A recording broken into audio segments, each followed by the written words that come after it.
Kabupaten Garut berawal dari pembubaran Kabupaten Limbangan tahun 1811 oleh Gubernur Jenderal Hindia Belanda William Daendels dengan alasan merosotnya produksi kopi. Pada tanggal 16 Februari 1813, Letnan Gubernur Hindia Belanda Raffles membentuk kembali wilayah Kabupaten Limbangan yang beribu kota di Suci. Akan tetapi, kota Suci terlalu sempit untuk sebuah kabupaten. Berkaitan dengan hal tersebut, Bupati Limbangan kala itu, RAA Adi Wijaya, membentuk panitia untuk mencari tempat yang cocok untuk ibu kota kabupaten. Awalnya, panitia menemukan Cimurah kurang lebih 3 km sebelah timur Suci. Akan tetapi, saat itu air bersih sulit ditemukan. Kemudian, panitia terus mencari ke arah barat Suci dan kurang lebih 5 km ditemukanlah sebuah tempat yang tanahnya subur, memiliki mata air yang mengalir ke Sungai Cimanuk, serta pemandangan alam yang sangat indah dikelilingi gunung-gunung. Saat ditemukan mata air berupa telaga kecil yang tertutup semak belukar berduri, salah seorang panitia berkebangsaan Eropa, tangannya kakarut, dalam hal ini tergores sampai berdarah dan mengatakan Ki Garut. Sejak itu, tanaman tersebut disebut Ki Garut dan Telaga Cigarut, yang tempatnya sekarang digunakan bangunan SMP Negeri 1 dan SMP Negeri 2 Garut. Selanjutnya, ide pemberian nama Garut direstui RAA Adi Wijaya untuk mengganti nama Kabupaten Limbangan.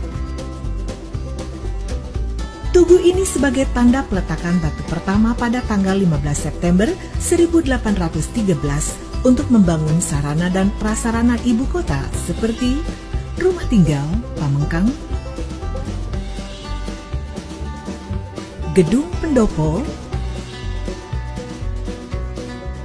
kantor asisten presiden,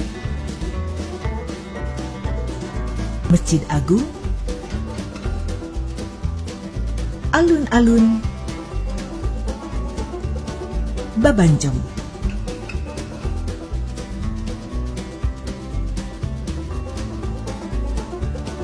Di Babanjong ini, Presiden Soekarno pernah berpidato di tengah masyarakat Garut pada tanggal 8 Desember 1960. Pada waktu yang bersamaan, Presiden Soekarno menyerahkan plakat penghargaan kepada Kabupaten Garut yang dinobatkan sebagai kota terbersih se-Indonesia dengan sebutan Kota Intan.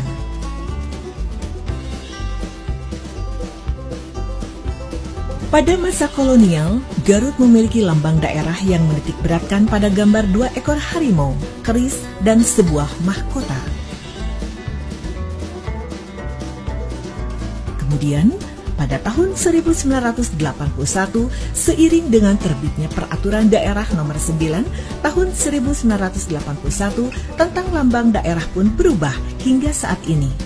Dalam perda itu disebutkan bahwa lambang daerah menggambarkan nilai-nilai potensi alam wilayah Kabupaten Garut. Bupati yang menjabat di Kabupaten Garut dari masa ke masa, RAA Adi Wijaya, Raden Tumenggung Kusumadiningrat, Raden Adipati Surya Natakusuma, Raden Adipati Arya Wiratanudatar. Beliau adalah Bupati keempat Limbangan sekaligus Bupati pertama Kabupaten Garut berdasarkan Surat Gubernur Jenderal Hindia Belanda nomor 60 tanggal 7 Mei 1913, nama Kabupaten Limbangan menjadi Kabupaten Garut. Bupati RAA Wiratanudatar menikah dengan Raden Ayu Lasminingrat, putri dari Raden Muhammad Musa, penghulu Kabupaten Garut. Raden Ayu Lasminingrat adalah satu-satunya perempuan yang pada saat itu mahir berbahasa Belanda. Tahun 1912, Raden Ayu Lasminingrat mendirikan sekolah istri yang kini bangunannya digunakan sebagai SDN Ranggalawe. RAA Surya Kartalegawa, RAA Muhammad Musa Surya Kartalegawa, Raden Tumenggung Ndung Surya Putra, Raden Kalih Wiratmaja, Raden Tumenggung Agus Padmanegara, Raden Tumenggung Kartahudaya, Raden Muhammad Sabri Kartasomantri, Raden Muhammad Noh Kartanegara, Raden Gahara Wijaya Surya, Letnan Kolonel Akil Ahyar Mansur, Raden M. Bob Yakob Ishak, Dr. Anas R. Muhammad Syamsuddin, Insinyur Hasan Wirahadi Kusuma, Letnan Kolonel Iman Sulaiman, Letnan Kolonel Kavaleri Taufik Hidayat, Haji Momon Ganda Sasmita Sarjana Hukum, Dr. Anas Haji Toharudin Gani, Dr. Anas Haji Dede Satibi,